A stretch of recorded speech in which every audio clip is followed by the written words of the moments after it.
বোন ভাইকে ভালোবাসবে, ভাই বোনকে ভালোবাসবে। এটা কিন্তু সম্পূর্ণ আপনার পারিবারিক শিক্ষা। কারণ পারিবারিক শিক্ষা যদি আপনার ভিতরে না থাকে তাহলে কেউ কাউকে ভালোবাসবে না, কেউ কারোর উপরে মায়া দেখাবে না, দরদ করবে না। হ্যালো এভরিওয়ান, আসসালামু আলাইকুম। কেমন আছেন সবাই? আসলাম আমি ঝর্ণার চল থেকে আরেকটি নতুন ব্লগ নিয়ে। এখানে মাংস দেখছেন, এটা হচ্ছে আমার মেহেরিমার আকিকার মাংস। এটা হচ্ছে আমার মেয়ের ওর জন্য রেখেছিল, তো সেই মাংস আমাদেরটা তো আমরা খেয়ে ফেলেছি। তো এখানে আমি মাংসটা রান্না করছি, কেন করছি সেটাও বলছি। ওর মাংস আমি রান্না করব কেন? কারণ ওর তো পরিবার আছে, ও তো ওখানে নিয়ে যা রান্না করতে পারে। তো আমি এখানে করার উদ্দেশ্য হচ্ছে যে, তার কথা হচ্ছে যে সবাই আমার মেয়ের আকিকার মাংস একটু হলেও খেয়েছে। আমার ভাই, আমার একমাত্র ভাই, সে কেন বাদ যাবে? আমার অংশ থেকে আমার ভাইয়ের জন্য রান্না করে একটু রেখে দাও।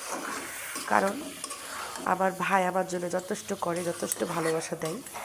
তো সেজন্য আমারও এটা দায়িত্বের মধ্যেই পড়ে। বাচ্চাদেরকে এমনভাবে শিক্ষা দিয়ে বড় করেছি যে ওরা একে অপরের জন্য ওদের জীবন দিয়ে দিতে পারে। কারণ ভাই বোনের ভালোবাসাটা এরকমই হওয়া উচিত যে ভাইকে বোন ভালোবাসবে, বোন ভাইকে ভালোবাসবে। কারণ আমার মেয়ে ছেলে এরা কিন্তু এরকমভাবে শিক্ষাটা পেয়েছে। শিক্ষাটা দেওয়ার জন্য কিন্তু একমাত্র বাবা মাই দেয়। কারণ আপনারা যদি বাচ্চাদেরকে শুরু থেকে না বুঝান যে তোমার ওটা বোন, বোনকে বোনের মতো করে ভালোবাসবা, ওটা তোমার বড় ভাই বা ছোট ভাই, তোমার ছোট ভাইকে এইভাবে ভালোবাসা দিবা, তো সেটা আমার বাচ্চাদেরকে আমার ভালোভাবে শেখানো হয়নি। যেহেতু আমরা এগুলা শ্বশুরবাড়িতে বলেন, আমার আত্মীয়স্বজন নিজের বোনদের জন্য বলেন, বা আমার মেয়ে বলেন ও শ্বশুরবাড়ির জন্য বলেন, সব কিছু থেকে নিজে থেকে করে আসে। এটা কিন্তু একমাত্রই পারিবারিক শিক্ষা, শিক্ষা ছাড়াটা হয় না। কেন বললাম জানেন?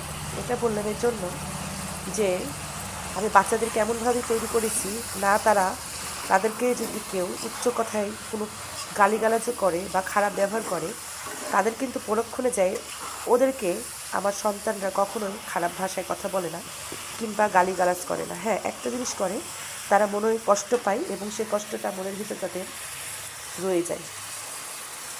তো তারপরেও তারা হাসি মুখে সবার সাথে কিন্তু কথা বলে।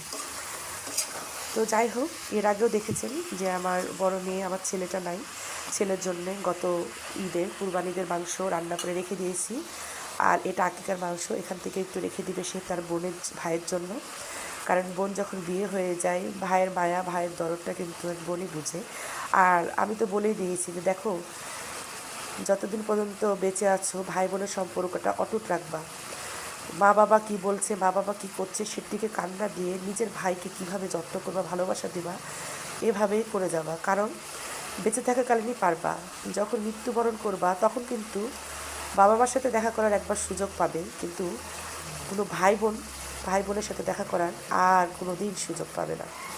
তো জীবনে যতদিন আছো বেঁচে, ততদিনই তোমাদের এই সম্পর্কটা ভালো রাখবা। আর আল্লাহ রহমতে আমার 3টা ছেলে মেয়ের সম্পর্ক মাশাআল্লাহ অনেক ভালো।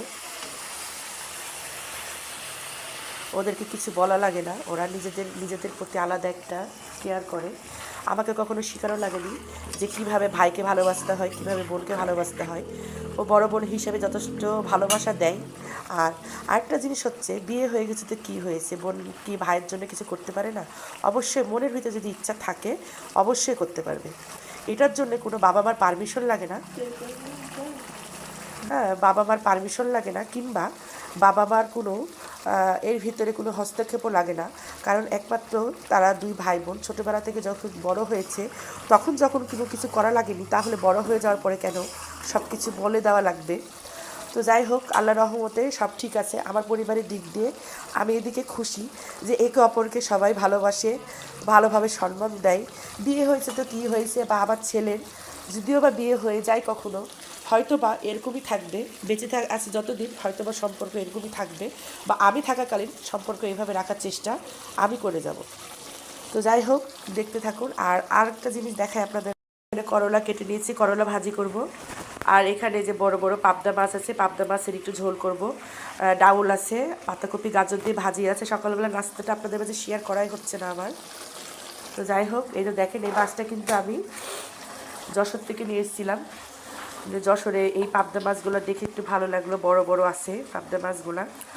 তো সেজন্যই মাছ নিলাম। আর এই মাছ খেতে কিন্তু সবাই পছন্দ করে কম বেশি। আমার ছোট মেয়েটাই খায় না, এটা একটা কষ্ট। ও এগুলা কিছুই খেতে চায় না, ওর সমস্যা, অনেক দিক দিয়ে সমস্যা। তো যাই হোক, দেখতে থাকুন। আর ভিডিওটা অবশ্যই দেখার আগে লাইক দিয়ে দেখবেন। আপনার একটি লাইকই পারে অন্যের কাছে আমার ভিডিওটা পৌঁছে দিতে। তো যাই হোক, দেখতে থাকুন। ভালো লাগলে লাইক করবেন। আর যদি আমার পাশে থাকতে চান অবশ্যই সাবস্ক্রাইব করে আমার পাশে থেকে যাবেন। দেখেন, এখানে আমাদের ভাত বসিয়ে দিয়েছি, ভাত প্রায় হওয়ার দিকে। এটা আমার মেয়ে এবং আমার, আচ্ছা মেয়ে এবং আমার বললাম কেন, আর এইখানে আপনার ভাইয়ার জন্য এই যে ভাত, লাল চাউলের, আউশ চাউলের ভাত, ওই এটা এখন থেকে খাই। তো চাউলটা দেখেছেন লাল লাল। আমি আমার শাশুড়িকে দেখতাম এরকম চাউল দিয়ে মুড়ি ভাজতো, মুড়ি হতো। তো যাই হোক, এখন ভাত খাওয়া হচ্ছে কি। তো চাউল চাউল ফুলকপি আর পেঁপে ভাজি হচ্ছে।